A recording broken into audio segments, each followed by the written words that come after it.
السلام علیکم ورحمۃ اللہ وبرکاتہ۔ بسم اللہ الرحمن الرحیم۔ فقی مسالک اور حدیث نبوی کی آڈیو بک سیریز کا 14واں حصہ پیش خدمت ہے۔ 7واں شبہ، بعض ائمہ نے ضعیف حدیث سے استدلال کیا ہے جبکہ اس مسئلے میں صحیح حدیث موجود ہوتی ہے جس پر دوسرے ائمہ کا عمل بھی ہوتا ہے۔ اس سے ثابت ہوتا ہے کہ ضعیف حدیث سے استدلال کرنے والے امام کو صحیح حدیث کا علم نہیں تھا، ورنہ وہ ضعیف حدیث سے استدلال کیوں کرتے؟ ایسی صورت میں ہمارے پاس صحیح حدیث ہوتے ہوئے اس قول کو اختیار کرنا کیسے درست ہو سکتا ہے جو ضعیف حدیث پر مبنی ہے؟ جواب، یہ شبہ کہ بعض ائمہ نے ضعیف حدیث سے استدلال کیا ہے، اس وجہ سے ان کا مسلک قابل اعتبار نہیں، کئی وجوہات سے ناقابل قبول ہے۔ نمبر 1، پہلی بات یہ کہ فقہا کی کتابوں میں جو حکم مذکور ہوتا ہے وہ ان کے مسلک کے امام کا حکم ہوتا ہے، لیکن جن احادیث سے فقہا استدلال کرتے ہیں وہ وہی دلائل نہیں ہوتے جو اس مسئلے کو ثابت کرنے کے لیے امام مذہب نے اختیار کیے ہوتے ہیں۔ ہاں، کبھی کبھی ان کی دلیل امام کی دلیل سے موافق بھی ہوتی ہے، لیکن ایسا ہمیشہ نہیں ہوتا۔ مثال کے طور پر جو احادیث ہدایہ میں امام مرغینانی نے ذکر کیے ان میں بہت سی احادیث امام المذہب کی ہرگز نہیں،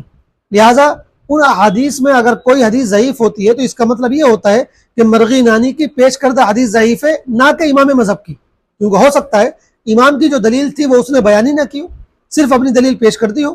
بلکہ امام ابو حنیفہ کے بارے میں تو یہی بات زیادہ قرین قیاس ہے، اس لیے کہ آپ نے بنفس نفیس اپنی فقہ کو مدون نہیں کیا، بلکہ آپ کے بیان کردہ مسائل کو آپ کے تلامذہ نے مدون کیا۔ اس اعتبار سے امام کی دلیل سے لوگوں کی ناواقفیت اور واضح ہو جاتی ہے۔ نمبر 2،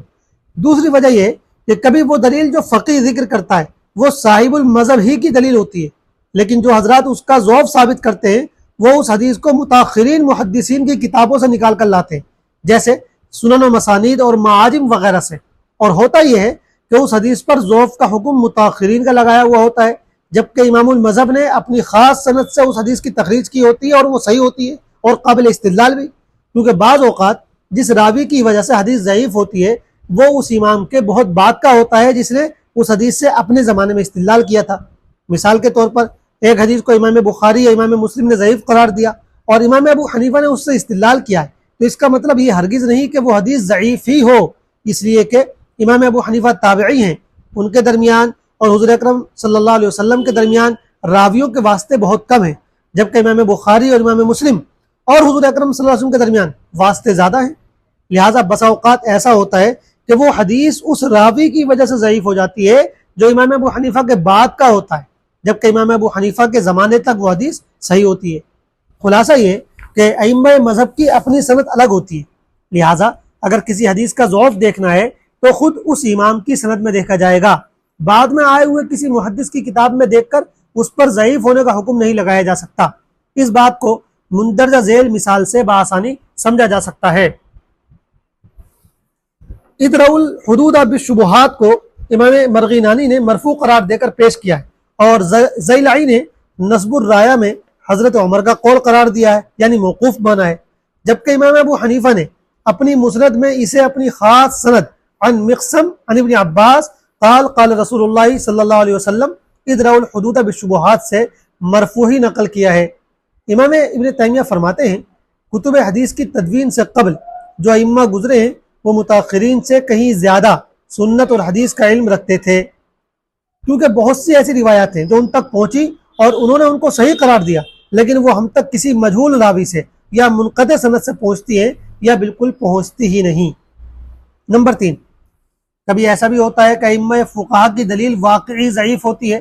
لیکن اس سے امام نے اس وجہ سے استدلال کیا ہوتا ہے کہ وہ کثرت طرق سے مروی ہوتی ہے جس کی وجہ سے وہ صحیح یا حسن کے درجے تک پہنچ جاتی ہے، یا اس وجہ سے کہ اس کے معنی کی تائید قرآن سے ہوتی ہے، جیسے فقہا کہتے ہیں کہ طلاق مرد کا حق ہے اور اس کی دلیل میں ایک ضعیف حدیث پیش کرتے ہیں، اس لیے کہ بقول علامہ شوکانی طرقہ یقوی بعضھا بعضا، کثرت طرق سے مروی ہونے کی وجہ سے یہ قوی ہو گئی ہے، اس لیے بعض حضرات نے اسے حسن قرار دیا ہے، یا اگر اسے ضعیف ہی مانا جائے تو اس سے استدلال کرنے کی وجہ یہ ہے کہ اس کی تائید قرآن کی ان آیتوں سے ہوتی ہے جن میں طلاق کی نسبت مرد کی طرف کی گئی ہے۔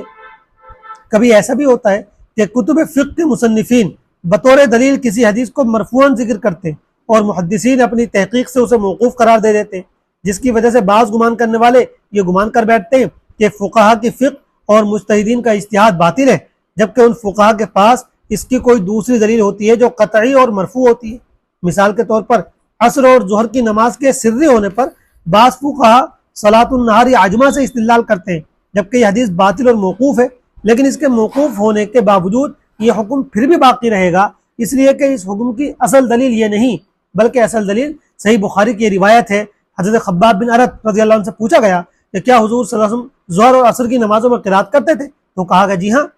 آپ سے دریافت کیا گیا کہ آپ کو کیسے معلوم ہوا؟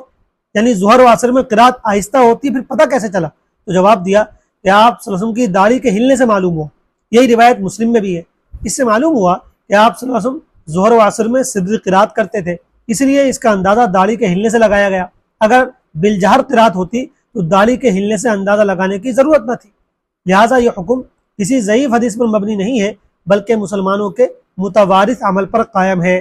نمبر 4، کبھی امام کی ذکر کردہ دلیل واقعی ضعیف ہوتی ہے تو اس کی وجہ یہ ہوتی ہے کہ امام المذہب ضعیف حدیث سے استدلال اسی وقت کرتا ہے جبکہ اس مسئلے میں اس ضعیف روایت کے علاوہ کوئی اور صحیح روایت نہ ملے، اور اس کی تفصیل سبب دوم میں گزر چکی ہے کہ صحیح روایت نہ ہونے کی صورت میں ضعیف روایت سے اس شرط پر استدلال کیا جا سکتا ہے کہ اس روایت کا ضعف شدید نہ ہو، اس لیے کہ ضعیف روایت رائے اور قیاس سے بہرحال بہتر ہوتی ہے۔ والسلام علیکم ورحمۃ اللہ وبرکاتہ۔